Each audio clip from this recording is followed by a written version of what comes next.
Hello everyone. My name is Phil Yao. I work for Transpower as a market analyst. So today I'll talk about market system outages.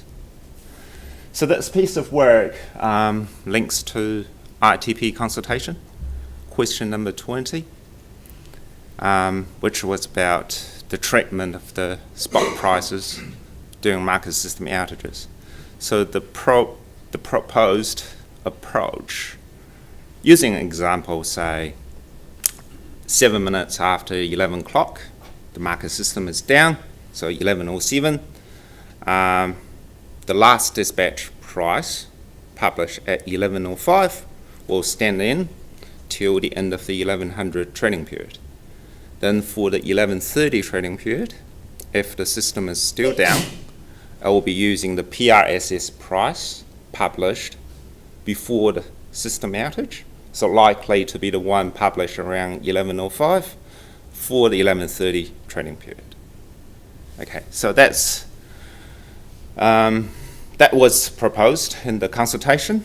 So we received, that approach has been widely accepted during consultation, and we received lots of good feedbacks, but there's always a but. Recommend further work in this area. So we did some work.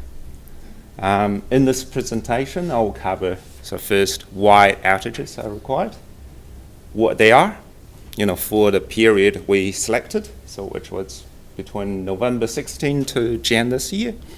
And I'll have a quick high-level talk about the inter-site switchover, potential impacts on RTP, and then we'll look around what PGM and AEMO do when their systems are down.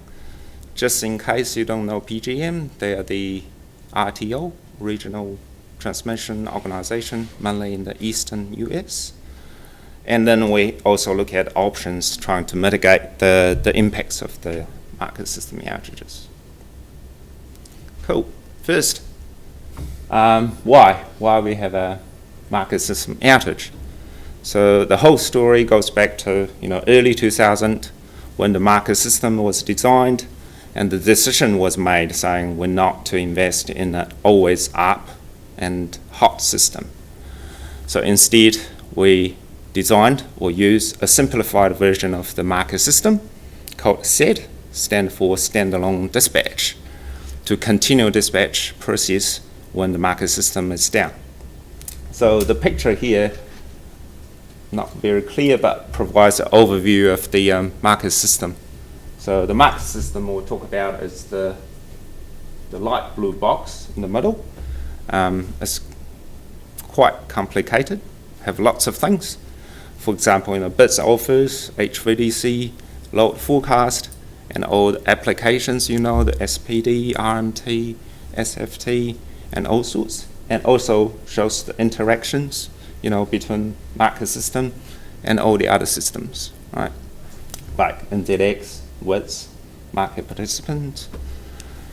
So at the moment, we have 2 data centers. So one up in the North Auckland, normally referred as NDC, and one is down in Christchurch, normally referred as Southern Data Center. Either or can be primary. So once, for this example, if NDC is a primary, then your SDC becomes standby, and that determines the replication goes to one way, and that also determines you can't make changes to the standby because it will disrupt the replication process. And that requires, when you're making changes, you have to make that change to the primary, and then you need to take the system down. The other reason is we're using the Oracle database, and sometimes we receive those security patches and system upgrades. Sometimes the vendor requires that change to be applied to the primary site first. Again, that requires outages. But we don't have outage every day. Actually, majority of the changes we made to the market system didn't really require outage for the period we started. There was only 16 outages, including inter-site switchovers and other things. And 12 of that 16 outages were completed within 1 hour. So in other words, they completed within the gate closure time frame. So at this point, the assumption is the impact to the market should be minimum. So to demonstrate that, I did a quick study. Look at that period, the prices at Hayward's 221, and I choose PRSs to predict final pricing. Part of the reason is because your PRSs prices could be part of the settlement price calculation under RTP. And the other reason is I understand probably you use different forecast schedules, or whatever the schedules you use, trying to predict the final pricing, because at the moment it won't be available till 2 days later. But I guess the key point here is it doesn't matter which schedule you use, you're trying to use that price to predict final pricing, which means you're not starting from perfect position. It won't be 100% correct, because there are different factors like load forecast, metadata. So it's basically different schedules using different inputs solved at different time. So reflect that on the graph on the right. The X is the percentage of the differences between the two schedules, and the Y-axis is the dollar differences between the two. The bottom light blue bar shows saying, on a normal day, if you use PRS's price to predict final pricing, roughly the average difference will be around just under $9. And about 77.3% of the time, the difference is within $10. And about 90% of the time, it's within $20. And 99.5% of the time, they're within $100. The period I studied, you may notice we had a high price dry year around June or July last year. So that's when you have that 0.5%, when system under stress, your forecast price and the final price might be a little bit different. Now, if we look at market system outage, we normally choose, around 1100 and 1500. And we actually see the price, or the price between PRS, the latest PRSs, and the final pricing actually better aligned, which is the light orange bar on the graph. You see so you increase from roughly about 77 to 80%. And from 90 to 91.6% within $20.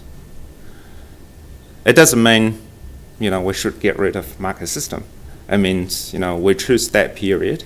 It's because there's less grid activity, and therefore the price is more stable around that area, around that time, and that's why we choose, that's the window for market system outages. Then I studied the potential impact if we had that outage and the RTP. So I used the current RTD prices, and the reason is just that's the best thing we can use at the moment. So the assumed impacts, things like, there's no huge market behavior change and things like that.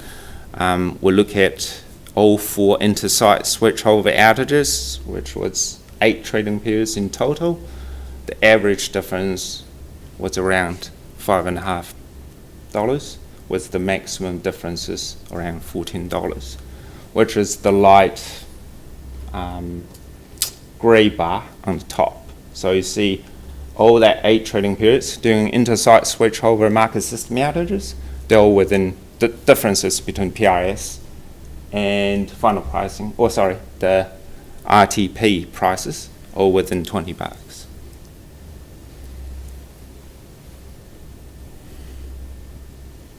Okay, so when we look around and see what PGM does, so when their system is down, they only send what they call the zonal dispatch rates. So if it happens in New Zealand, thinking about it, we have a system down, we only publish the price at Haywards or Benmore. So once the system is restored, they will grab the last published dispatch case as input and put into their pricing tool and recreate the price, and trying to match that price recreated as much close to the price or the zonal dispatch rates sent out during the market system outage. So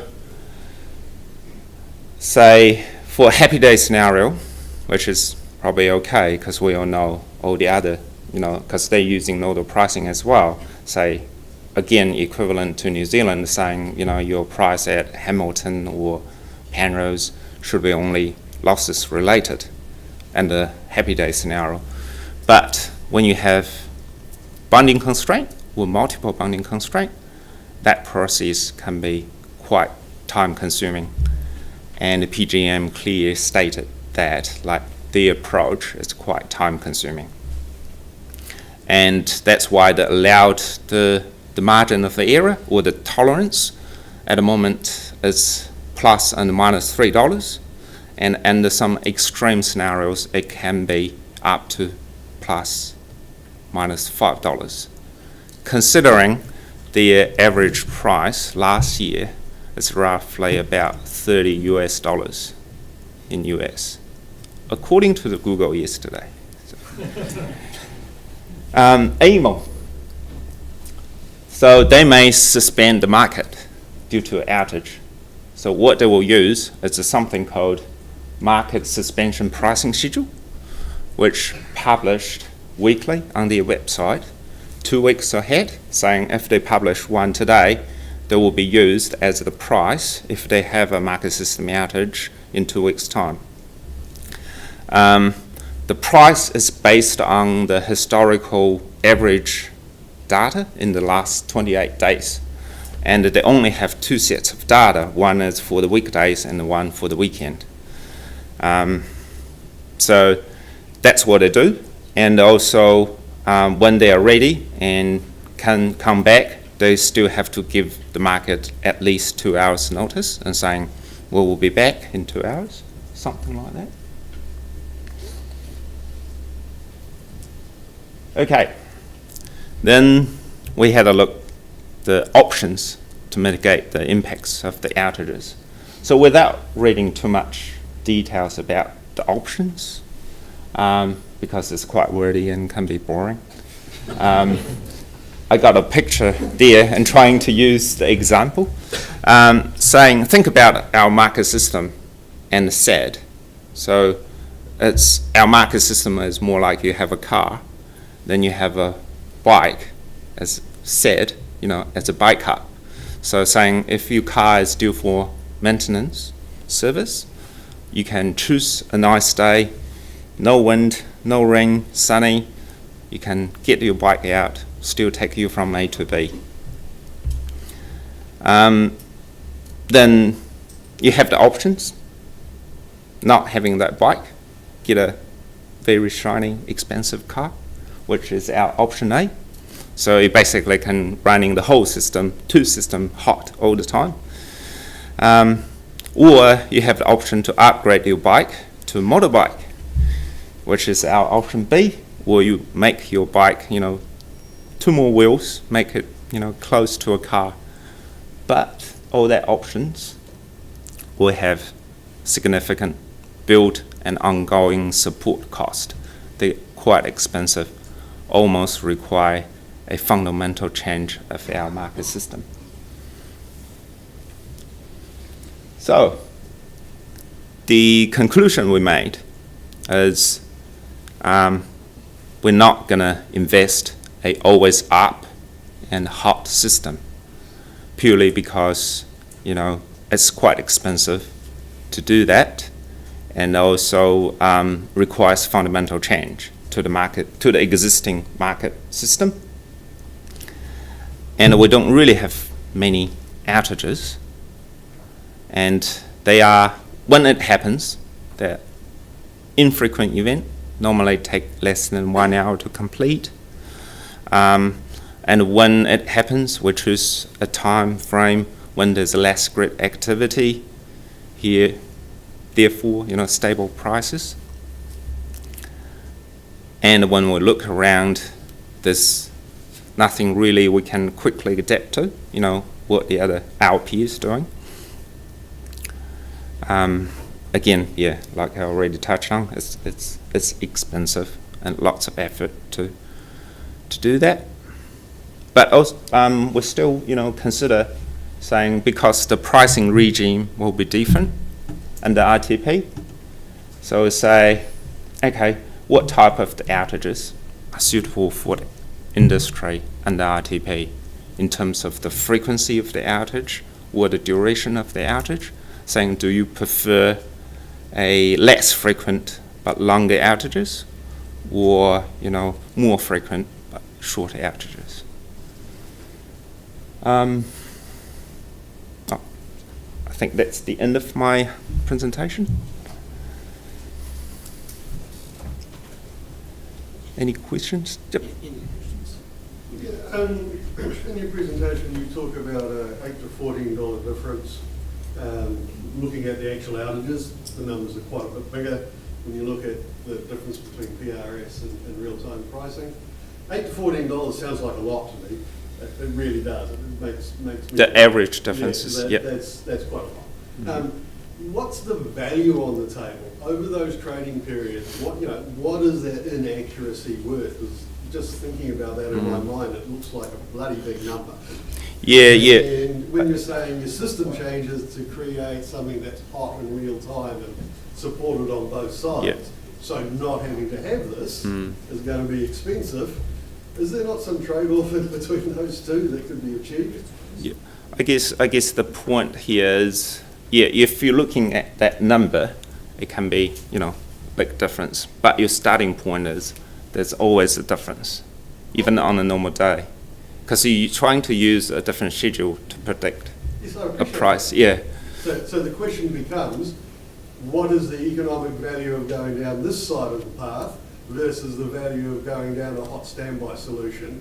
And is there enough economics there to actually allow you to build a hot standby and do away with this inaccuracy and inefficiency altogether? I guess another point is, we haven't really seen the market system outage or actually adversely affect the ability of using, your forecast schedule to predict final pricing. So that's another point. It's like if you're trying to get always hot systems. Does that answer your question? Or No. Sorry. Any help? Yeah, sure. I suppose that's something that we can look at further to try and perform some of that analysis. It seems you're trying to pass that inaccuracy and uncertainty onto the industry. The industry's going to wear that, but it has an economic cost of wearing it. Yeah. Point taken. All right. Well, we can look at that further. 17 times, yes. Just a question, you say that obviously the average price is different. Is there a weighting towards prices being higher or lower? This is an absolute difference. Yeah, I know. Yeah. But is there any information available? Are the prices sort of be higher, lower? What's the actual weighting? I haven't looked at that, because when I'm trying to do that, I'll just see the absolute. But it's only how you process the data. Yeah. I think possibly that was covered by the authorities' post-implementation review that looked at the accuracy of the PRS. And another point to make in this context is we do have that parallel stream of work looking to improve the accuracy of forecast prices in the first place. So certainly we need to consider the overlap between those two projects, the extent to which more accurate forecast prices would diminish that gap, that value that's being left on the table. But as I say, yeah, that's a good point, and that's something we can look at further. So are we expecting the accuracy on forecast prices to be delivered before real-time pricing goes ahead? No, not necessarily. Maybe. They're not dependent. Sounds a little bit more logical though if you actually improve Well, forecasting. we don't really agree with that. They are not. They're two separate processes, and agree that it would be good to have both of them delivered as quickly as possible, but we have to weigh up the benefits to be had from one project versus the other. As I say, we're still working through that. The work on improving the accuracy of forecast prices is at a less hasn't progressed to the same level of detail as real-time pricing. I can perhaps provide, I'm not sure if this is on, but provide a bit of an update on the timing of that. So Chris Otten in the back there is leading that particular project and has received a very good report in draft form from the system operator on options for improving the load forecast. And we're targeting releasing that report with, I guess, a cover paper from the authority around about August, September of this year. Depending on what option is actually selected and I guess the amount of work that the system operator has to undertake, that would influence when implementation can be achieved. But one thing the system operator is flagging to us is that there might be some more immediate improvements or sort of quick wins in its forecast that could be achieved. And there is the possibility that it can come in possibly before RTP, but I guess we have to wait that final advice from the system operator. But I think we note that. I think there is a relationship between the two projects, particularly if you're going to rely on one price and forecast. So if we can achieve that, we'll do our best. I thought you have to do that, Tim, because otherwise, unless you reduce the gate closure period, you're basically acting on one price but you're seeing something else an hour later, especially at times of high stress in the system. Has any work been done to show that the PRS is actually an unbiased estimator of what the RTP or this 5-minute pricing will be? Well, the difficulty there is there are so many factors that will change under real-time pricing. Well, to date, we don't consider it's possible to reliably project what real-time prices would actually be. So there's a lot of moving parts that are going to be changing with both projects. It's obviously something that will be quite important if it becomes possible to do that. In the earlier stages of the project, there was statistics produced on the relationship between forecast prices and final prices and prices, indicative real-time prices you currently. But that was done some time ago when we were sort of evaluating the benefits of moving to real-time pricing. Yeah, of course, Yeah. but that's final pricing under the current regime, just to make that clear.